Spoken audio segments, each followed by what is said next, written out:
मेरे मित्रों, शलोम। आदरणीय महिलाओं और प्यारे बच्चों, हम सबको हेब्रोन इज़राइल से शलोम कहते हैं। और आपका फिर से हम ज्यूइश इंडिया चैनल पर स्वागत करते हैं। और हम एक नए पराशा लेकर आए हैं। पराशा के बारे में अपन डिस्कशन करेंगे। उसका नाम है बलाक। ये जो है ना, हिब्रू में कहते हैं बामिदबार। एक बुक होती है, बुक है बामिदबार। ये चौथी किताब है पराशा।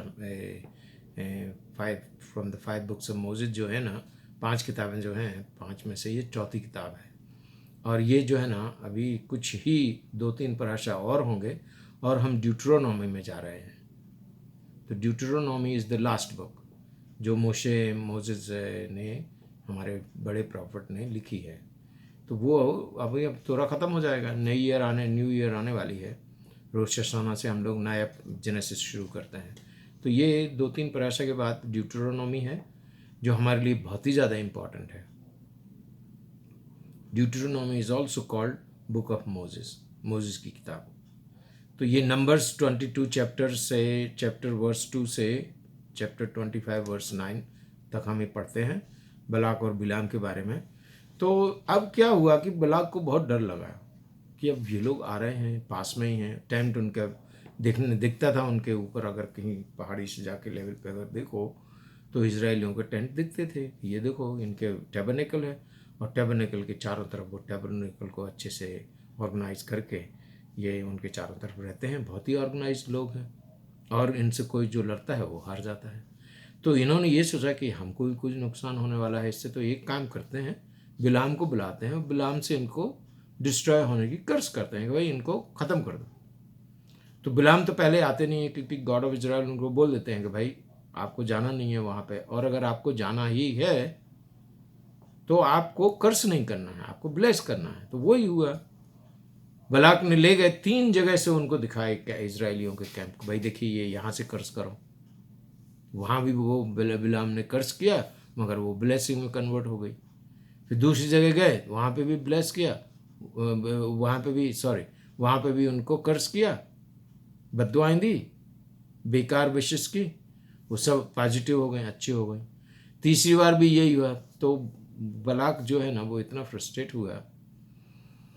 लेकिन बिलाम जो था ना, इसको फ्रस्ट्रेशन का कारण ये था कि इजरायलियों को कुछ नहीं हुआ। लेकिन बिलाम जो था, बिलाम ने कहा कि आप इनको एक तरह से इनको नुकसान पहुंचा सकते हैं। कैसे? बोलो, आपकी जो मोबाइल सुंदर लड़कियां हैं वो इनके सामने भेज दो, वो यूज कर लो इनके लिए। तो ये लोग जो है ना, सेक्सुअल इमोरलिटी के लिए हो जाएंगे, तो उसमें भी आपकी जीत हो सकती है। तो वही हुआ। उनके सामने जो उनके इजरायलियों के टेंट्स थे ना, उसके सामने ही उनको लड़कियों को छोड़ दिया इन्होंने, उनको जाना शुरू कर दिया। They got involve with Israelites. अब इजराइलाइट्स ह्यूमन क्या, ह्यूमन नेचर तो वही होता है ना। सुंदर लड़कियों को देखा तो पिचल गए, मोरालिटी ख़त्म हो गई, उनके साथ संबंध होने लगे, उनके यहाँ जाके पार्टी करने लगे, उनके यहाँ जाके खाना खाने लगे, उनके जो बाल प्योर, उनके जो गॉड है उनके सामने प्रोस्ट्रेट होने लगे, उनको वर्शिप करने लगे। गॉड ऑफ इजराइल ने कहा कि ये क्या हो रहा है। तो फिर से एक प्लेग चालू हो गई, इजराइलाइट्स मरने लगे। तो वहाँ से फिर क्या हुआ कि एक इजराइलाइट्स एक मोबाइल प्रिंसेस को लेके आया कैंप में। मूसा रब्बीनु को कुछ समझ में नहीं आ गया क्या हो रहा है। वो थोड़े कंफ्यूज हो गए, कौन सा सिस्टम क्या बोलता है, हलाका क्या बोलता है। हलाका मीन्स लॉ। लॉ मीन्स जो इजराइलाइट्स का रहने का तरीका, कि अगर आप ज्यू हो तो आप ज्यूइश औरत से ही शादी करोगे, संबंध बनाने की कोई ज़रूरत नहीं है। ये सेक्सुअल इमोरलिटी के अंदर आता है। तो उसमें आपको एक ज्यूइश लेडी से ही संबंध बनाना है, संबंध नहीं मतलब आई एम सॉरी, शादी करना है। तो आपकी जो सोसाइटी जो है ना, वो पवित्र रहेगी। ये live in relationship, this relationship, ये कुछ नहीं है, ये कुछ अलाउ नहीं है जुडियज्म में। आप आराम से लेजिटिमेट एक वाइफ ले आइए, कैंप में रहिए अच्छे से, योर प्लेस, आपकी जगह है। मगर इन्होंने क्या किया कि वो एक उसकी जो प्रिंसेस थी, मोबाइल प्रिंसेस को लेके आए। तो मूसा रब्बीनु को कुछ समझ में नहीं आया क्या करें। जो पिनहास थे, पिनहास जो son of Eleazar, son of Aaron, Aaron के जो ग्रैंड सन थे, उन्होंने एक वो भाला लेके आए और मार दिया। वो भाला जो है ना दोनों की बाडों को पियर्स करके चला गया।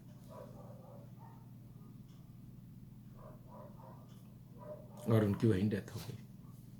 तो वो प्लेग जो है ना वो वहाँ रुका, लोगों का मरना वहाँ ख़त्म हो गया, क्योंकि इन view of God, in view of God, in view of God, Israel, God of Israel, it's not legitimate, it's not allowed, ये संभव नहीं है, इसकी आज्ञा गॉड ऑफ इजराइल नहीं देते हैं। और पिनहास ने उसका काम सही किया, इस वजह से उनको हाई प्रीस्ट बनाया, और इसकी वजह से उनका नाम भी माना जाता है पिनहास। काफ़ी लोगों के नाम भी रखे जाते हैं पिनहास। तो वहाँ ये प्लेग रुक जाती है। तो अब देखिए इसमें हमको एक चीज़ बहुत बड़ी सीखने को मिलती है इस पराशा से, कि किसी को कर्ज मत करिए आप। किसी को कर्ज करने की कोई ज़रूरत नहीं है। अगर बलाक को कुछ चाहिए था, करना चाहिए था, वो ये था कि वो बिलाम से ये कहते कि भाई देखिए, आप हमारी पॉपुलेशन को ब्लेस करिए, आप हमारी किंगडम को ब्लेस करिए, हमारे राज्य को, हमारी जितनी भी जो भी हमारी जगह है, हमारी पॉपुलेशन है, उसको ब्लेस करिए। हमारे यहाँ फसलों की पैदावार ज़्यादा हो, हमारी जनता सुखी रहे, हमारी जनता हेल्थी रहे, उनको कोई प्रॉब्लम ना हो, ऐसा कुछ करवा देते थे। मगर नहीं, अभी वो बलाक भी वैसे, बिलाम भी वैसे, evil eye, evil soul, evil everything. तो किसी को कर्ज नहीं करना, क्योंकि जूडिज्म का एक सिद्धांत है कि अगर आप किसी को कर्ज करोगे तो वही कि वही आपको वापस आएगी। अगर आप किसी को कह रहे हैं कि ये आपका ये हो जाए, आपका ये नुकसान हो जाए, तो वो नुकसान आपका भी होगा। तो इसमें एक और लॉ है कि अगर आप किसी को ब्लेस करोगे, सबको सुखी देखोगे, तो गॉड ऑफ इजराइल आपको भी सुखी करेगा। ये इसका सबसे बड़ा लेसन है इस पराशा का, बलाक का। तो मित्रों, ये हमारा पराशा हिंदी में भी हो गया, इंग्लिश में भी हमने कर दिया है। अब हम लोड करेंगे इसको, और कुछ ही 2-3 सप्ताह के बाद हमारी नई किताब जो है ना, मोशे रब्बेनु की जो किताब कहलाती है, जिसको ड्यूटरोनॉमी बोलते हैं, it is also called book of Moses.